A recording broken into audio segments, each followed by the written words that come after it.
Now, there are things that can affect elasticity.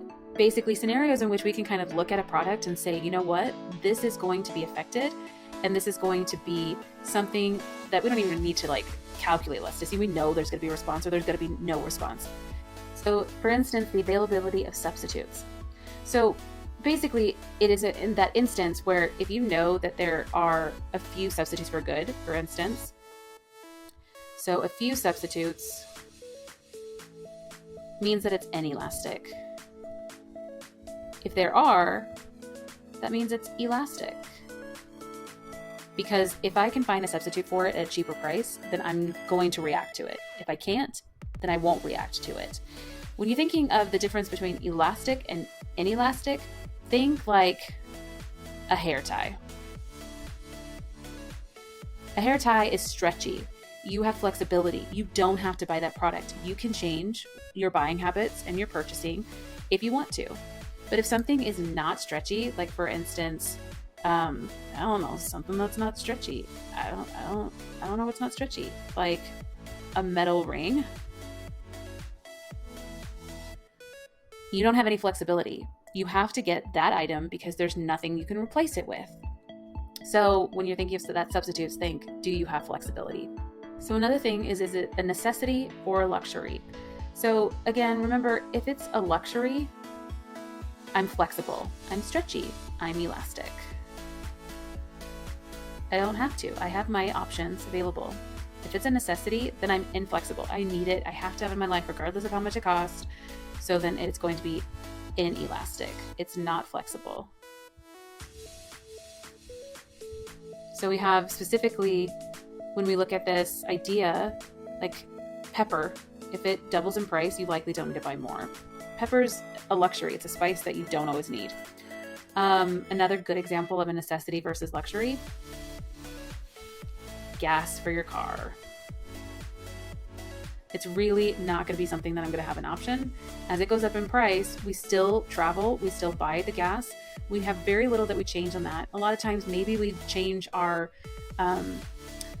more luxurious travel, like we're not going out as much to our friend's house, or we're not, taking that little trip, but we still have to go to work, or we still have to go to school.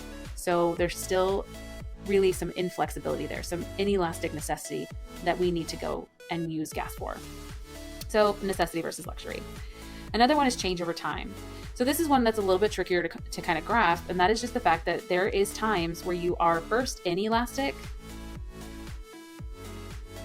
but then you change to a more elastic. And this is basically something that it's just consumers need time to react to changes in price. And a really good example of this is going to be gasoline. For instance, it's a necessity. I need it. We might cut a few trips, and we might cut a few little more recreational things, but we still need gas. Now, if I'm able to save money and get an electric vehicle, or a hybrid later on, because now I have time to react, then I'm going to be buying less gas. As the market is able to adapt, create new substitutes, or make them more affordable, then in time, something that was inelastic can become elastic. Something that was inflexible becomes flexible. So the reason that this is so important is because what does it do for business owners, for those producers that are putting their items in the market? So when we think about revenue, and remember, to get a head start in understanding what revenue is, we have to look at basically, it's just, the number of units sold times the price per unit, and that equals revenue. It's what the business is bringing in. It's the money they make. So if they're selling less units because quantity demanded has gone down, then it doesn't matter if you raise the price because, it's not going to equal a good revenue. So when we want to look at how much a company's receiving for selling, they really want to pay attention to, are they going to still sell enough at a given price to make the total revenue that they need? But then there's also the concept where if there is something that's not elastic, and if they want to raise the price, or they want to decrease the price because they want to increase the demand. But if that doesn't increase the demand enough to sell more units because it's inelastic and it's not going to change or be responsive, then it could lose them revenue. So these choices are just really important for a company to make.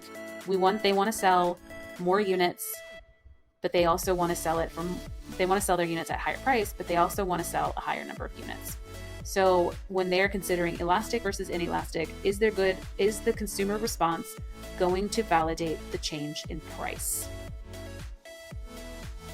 And so that is the elasticity of demand. And it's an important concept to remember. I know the math might be scary, but just hang in there, follow the formula, and you'll be able to figure out, is there going to be a huge demand and is it going to be important? And that's all for today. Bye.